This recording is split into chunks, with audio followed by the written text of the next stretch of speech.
You had saved up $400,000, hadn't you? I used that money to buy a new house. My mother-in-law, Jane, reported one day that she had bought a house without even mentioning it to me. Furious, I confronted my husband about the situation, but he began to defend his mother, saying, "Let's just let Mom do what she wants.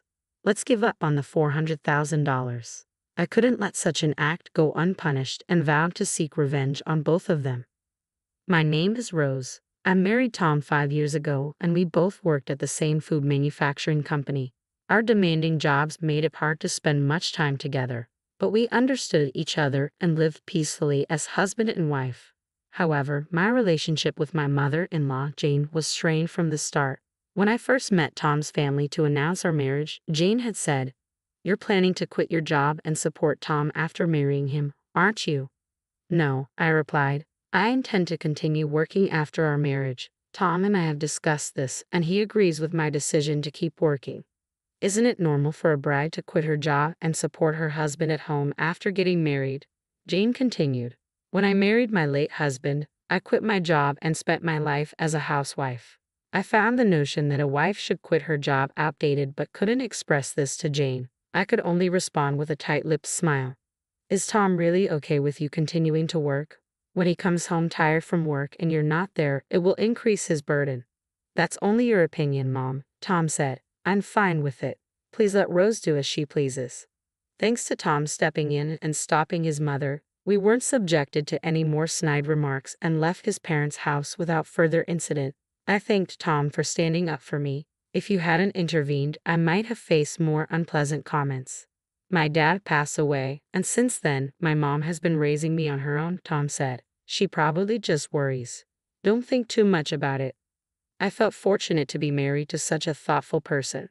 As we headed back to our apartment, I reflected on how peaceful our life together had been. However, one day, after 5 years of marriage, Tom suggested living with his mother. "Hey, we often leave the house empty because of work. How about moving in with my mom?" he proposed. "Honestly, I don't like that idea," I said. "Is that so? Sorry for bringing it up suddenly. Forget I mentioned it." I was taken aback by the suggestion but relieved when Tom quickly accepted my response. We did end up living together, which was a relief. A week later, after Tom's suggestion, I returned home from a long day at work around 9:00 p.m. I was exhausted and muttering to myself as I tried to unlock the door, only to find it already open. Tom usually contacts me when he gets home, but he must have forgotten today. Entering the house, I called out, "I'm home." "Oh, you finally come back," Jane said, appearing in the living room. "Tom hasn't come back yet. He gave me a spare key." What? Tom had given a spare key to his mother without informing me? I was stunned and frozen in place. Jane continued, "Don't just stand there. Can you prepare dinner? I've been waiting for you to come back." Mom, haven't you eaten yet?" I asked, bewildered. "Yes," she replied, as if it was perfectly normal for her to enter my house uninvited and expect dinner. Her audacity was astonishing. I was reluctant to confront Jane directly, but I couldn't just ignore her. "Is that so? All right, I can only make something simple. Is that okay with you?"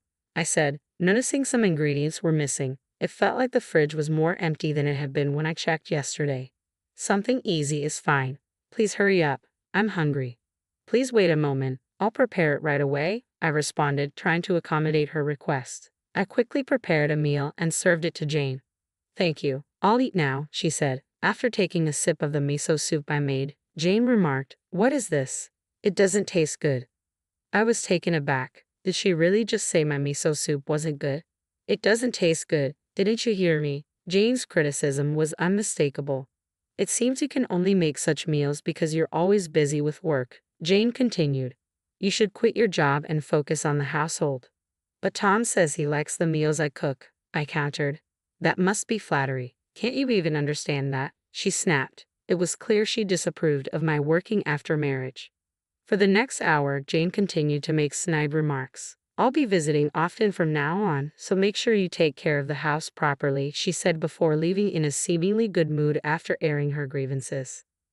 About 30 minutes later, Tom came home. "Hey, did you give a spare key to your mom?" I asked. "Oh, yeah, I did," Tom replied. "I was surprised to see her suddenly at our place today. After making her dinner, she said it was bad. Well, these things happen. Don't worry about it, Tom said casually. What kind of attitude is that? I protested. She suddenly shows up, mocks the food I made, and you're telling me to just endure it. This all started because you gave her the spare key. Tom's temper flared. If you had agreed to live with her, it would have been better. I'm tired. I'm going to sleep. I don't need dinner. Am I to blame? You were the one who agreed to this, I said, feeling heartbroken by his response. The next day and the day after, the situation didn't improve. The room is messy and it doesn't look like you've cleaned properly. The laundry is all wrinkled and unsightly, Jane complained every time she visited. Her frequent visits and constant dissatisfaction were becoming unbearable. I might have been able to tolerate her remarks, but a week after she started visiting often, it felt like my patience was wearing thin. I noticed something strange. The food supplies were dwindling again, and the detergent we had stocked up on was also missing. Our apartment and my in-laws' house are only a 10-minute walk apart, and it was clear that the daily disappearance of food and household items was abnormal. I didn't want to jump to conclusions, but it seemed Jane might be taking them without permission. One day, when she came over, I decided to confront her, hoping it was just a misunderstanding. Mom, you haven't been taking our food and household items without asking, have you?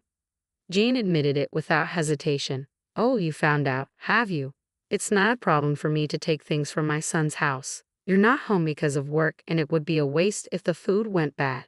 I was taken aback by her nonchalant attitude. How could she be so calm and unapologetic? I thought, indeed, it was Tom's house too, but that didn't justify her actions. Speaking of which, Jane continued, I should mention that you saved up $400,000, didn't you? I used that money to buy a new house. What are you talking about? I asked, confused. There's no need to pretend you don't know. You had it saved in a bank book, right? I was surprised by how much was in it when I opened it. I could hardly believe what I was hearing. She used $400,000 of my savings to buy a house without anyone's permission, but you shouldn't have been able to withdraw the money with just the bank book. How did you get the PIN? Oh, you had the PIN written on a note inside the bank book, didn't you? Jane said with a smirk. I found it quite easily. I guess I should thank you for making it so accessible. I had let my guard down, thinking no one would look into my bank book. Indeed, I had put a note inside to remember the PIN. I was looking for a better living environment, and this worked out perfectly, Jane said, laughing as she left my house.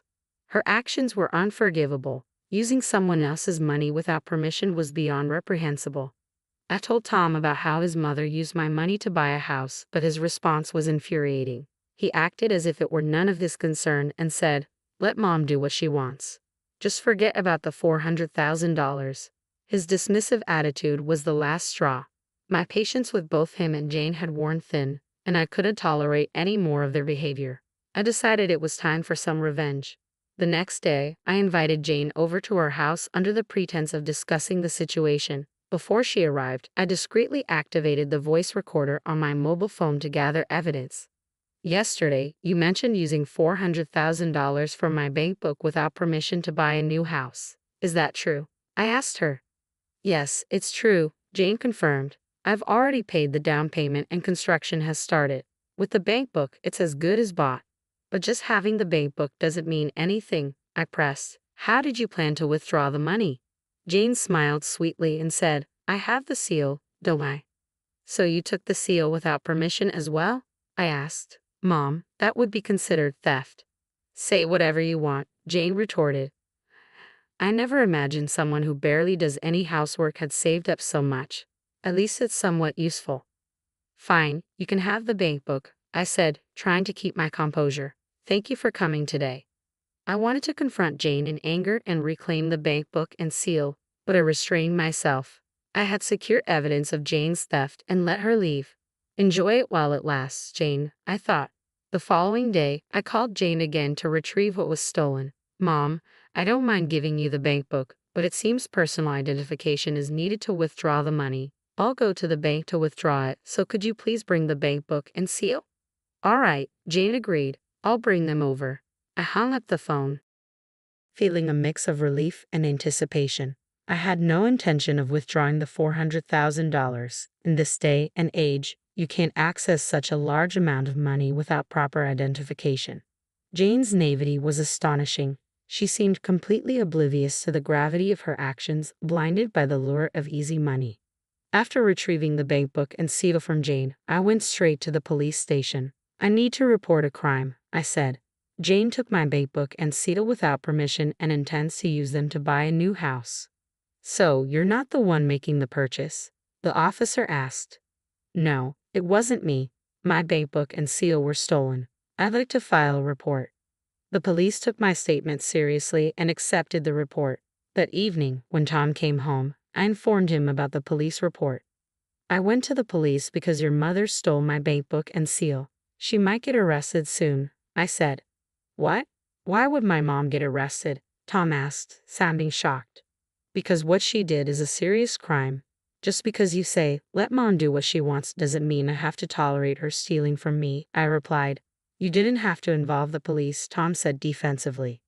Am I supposed to stay silent while she commits a crime just because she's a relative by marriage? I didn't save up all this money just to hand it over to Jane. Tom's face flushed with anger. So now you're calling my mother an old hack? That's enough, I said. I'm not going to let her get away with this. Tom stormed off to his room, only to return moments later with a divorce form. I never thought you'd say something like that. Sign this, he demanded. I was taken aback that he had a divorce form ready, but I was equally resolute. If this is how you feel, I'll sign it. Just get it over with, I said. Tom seemed surprised by my willingness to sign so quickly. After I completed the paperwork, he took the form and left. I showed Tom the divorce form. There should be no problem now. I'll submit this to the city hall myself, I said. It was clear he wanted to avoid facing me any longer. After our conversation, Tom quickly left the house, despite the late hour, likely heading to his mother's place. About 20 minutes later, my phone rang. Hello? I answered. It's Tom, came the voice on the other end. I told Mom that Rose filed a police report. Could you withdraw it? No way, I said firmly. Even if she's pretending to be remorseful, it doesn't change anything. I won't forgive her. She's likely to do this again. Another call came in. Hello? I asked, annoyed. I'm sorry, said a tearful voice. It wasn't Tom's but Jane's. She was crying and apologizing, but her tears did nothing to soften my stance. You think crying and apologizing will make me forgive you? You took not only the bank book but also the seal. How do you explain that? I've always wanted a single-family home, Jane explained. After living in apartments for so long, I couldn't resist using the money. I know it was wrong, but I've been managing our finances and saw the $400,000. I couldn't help myself. That doesn't excuse anything, I replied coldly. I worked hard for that money before I even married your son. You can't just make it right by apologizing. Reflect on this in prison. Jane tried to make another appeal. Please, I have a request. A request? Now? How audacious. What is it? I've already paid a $100,000 down payment for my savings, and I can't stop the construction. Could you lend me the $400,000, promising to repay it without fail? Are you delusional? I responded. There's no way I'm lending you anything. I can't trust someone who steals not just a bank book but also food and household items to repay me. What should I do then? Jane asked, desperation evident in her voice. That's your problem to figure out. I'm not responsible for cleaning up your mess. Why don't you ask your son to take out a loan? Jane's panic was almost amusing, but I had no sympathy left. Just as I was about to end the call, Tom intervened. Please don't abandon Mom. You were taken care of by her too. Even if it's not the full amount, please help her. Taken care of. She comes over every day just to criticize and has a spare key but doesn't help around the house. What care did she give me? I countered. Tom had no response, clearly grasping at straws in a desperate attempt to appeal to my emotions. I won't help at all. Good luck. Wait, I'll take care of Mom so she won't be a burden to you. Can we cancel the divorce? Tom pleaded. It's too late for that now, I said. Your mother is clearly the most important thing to you. You never protected me. I'm done. Enjoy your time with her. We'll be strangers by tomorrow. I hung up, turning off my phone to avoid more calls. Tom didn't return that night. They were probably comforting each other, and I was left to deal with the aftermath. I took a day off work to submit the divorce papers to City Hall. With that, Tom and I became strangers. Whatever happened to his mother was no longer my concern. During the 3 days leading up to my move, Tom and barely spoke. I didn't initiate any conversation either. I planned to stay at my parents' house, an hour's commute from work, which was manageable. As I left the house that Tom and I had shared, he said, "I'm sorry for everything." I ignored him and walked out. It was a surprising end to a marriage that had once been filled with love. Yet strangely, I felt no sadness, only relief at being free from such a terrible mother and son. I couldn't forgive the hurtful words and actions. This outcome was a direct result of Tom's neglect and his constant prioritization of his mother over me. If he had taken a firm stand against her when she used my bank book to buy a house, perhaps I might have reconsidered. Jane and Tom had underestimated me. I wasn't going to end this passively. They would now face the burden of loan repayments, which was precisely what Jane wanted. They were both accountable for their actions. I reflected on this as I drove to my parents' house. A week later, the police contacted me to inform me that Jane had been arrested on suspicion of theft. It turned out that not living with her had been a decisive factor in her arrest. Had I lived with my mother-in-law, the case might have been considered theft among relatives, making an arrest difficult. I was relieved and thanked the police before ending the call. Jane would now have the chance to truly reflect on her crimes in prison. Just then, Tom called. "Hello. My mom got arrested." "I know. The police just informed me," I said. "With her gone, there's no way I can pay off the loan by myself. So what do you want from me?" "Are you asking for my help?" he replied. "No. Don't call me anymore," I said and hung up. To ensure he couldn't contact me again, I blocked his number and messages. A month later, a coworker told me something surprising. "Hey, did you hear? Tom quit the company." Tom and I worked at the same company, though we were in different departments, so we didn't interact much. With news of his mother's arrest spreading within the company, it seemed Tom found it too difficult to stay. I had no involvement in spreading the gossip and had no idea what happened to him afterward, but he was likely struggling with the loan repayments. 3 years later, I remarried someone I met completely outside of work, someone who truly values me. My new in-laws have welcomed me warmly, and I cherish them in return. I finally feel I've found true happiness and hope never to experience anything like before again.